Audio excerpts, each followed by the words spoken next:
And now, your First Alert 5 weather. Welcome back, everyone, and Merry Christmas. Thanks so much for joining us on this Saturday. Now, as today's red flag warnings expire in about 15 minutes, we're already looking ahead to tomorrow. This is expected to be another significant wind event for southern Colorado, significant snow event for the mountains, and that is why we will be back on weather alert all day long here at News 5.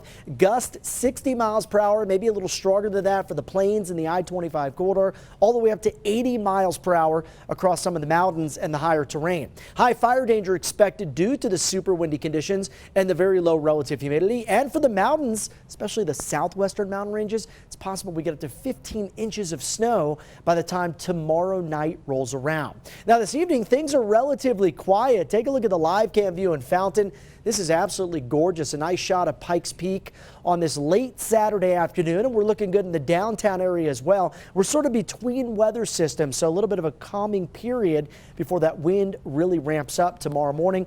Current temperature outside in the Springs at 52 degrees and just about 3 warmer than that in Pueblo with double nickels here on the map. 55 outside, humidity down to 18%, still under a red flag warning until 5 o'clock this evening. System is now moving on shore across the Golden State, and this is expected to spread east over the next 12 to 24 hours. A lot of upper level energy once again moves right overhead, and these strong mid and upper level winds will be allowed to reach the surface as a disturbance accompanies that jet stream. So what that does is it pushes those very powerful winds that are high up usually and sort of steer the storms down to the surface, and that's not a good combination. It's a very windy setup, and I think we're talking about damage and the potential for blowing dust once again all across southern Colorado. For now, Pikes Peak region not included in the high wind warning. This could get expanded though, so make sure to stay tuned for our 5:30 news and 10 o'clock news later tonight. In these areas, talking about southwesterly winds sustained around 25 to 40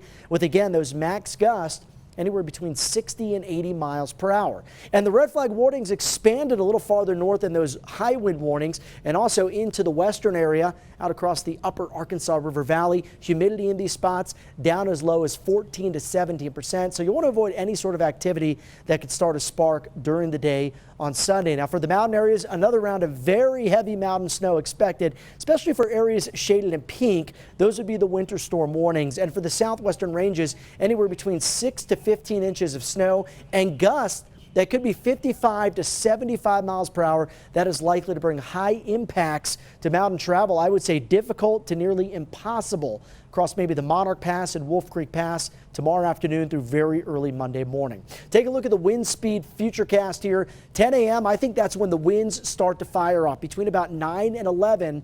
Could be a little delayed. Last time the model handled it a little bit too quickly, so we'll see. But I think 9 to 11 is a good indicator of when the winds get strongest. Not as bad as what we saw last Wednesday. I think generally around 50 to 60 for the I-25 corridor, but a little bit stronger than that down into the Raton Mesa. And then the wind should start to wind down for us between 4 and 6 tomorrow afternoon into tomorrow night. So your lows tonight down to the upper 20s for Pueblo, Woodland Park down to 23, Monument at 27. We'll see highs tomorrow pretty similar to today, maybe a little bit cooler in some of those mountain areas with 30s and 40s there, but 40s, 50s, and 60s for the interstate areas. For the Springs, blowing dust possible on Sunday. I'm going impact level 3 with damaging gusts possible. Could be overturned semis once again on I-25 as the winds come out of the west and southwest. And we talked about that difficult mountain travel. Now, still pretty windy on Monday. Gusts, I think, will be around 25 to 35 miles per hour. Heading into the rest of the 7-day period and the final few days of 2021, well, no surprise, no real sign of any significant snowmaker. For Pueblo, blowing dust and very strong wind on Sunday. Then we cool down, especially Wednesday as a strong cold front drops in and drops those highs down to the 30s. Canyon City, similar temperature trends here. Strongest winds on Sunday, but that lingers into Monday, and then maybe a weak chance of something heading into New Year's Day. For Woodland Park, I've got a little bit of snow that could move off the mountain areas into Teller County Monday. Otherwise, looks to be dry and windy, especially heading into Sunday and early parts of next week.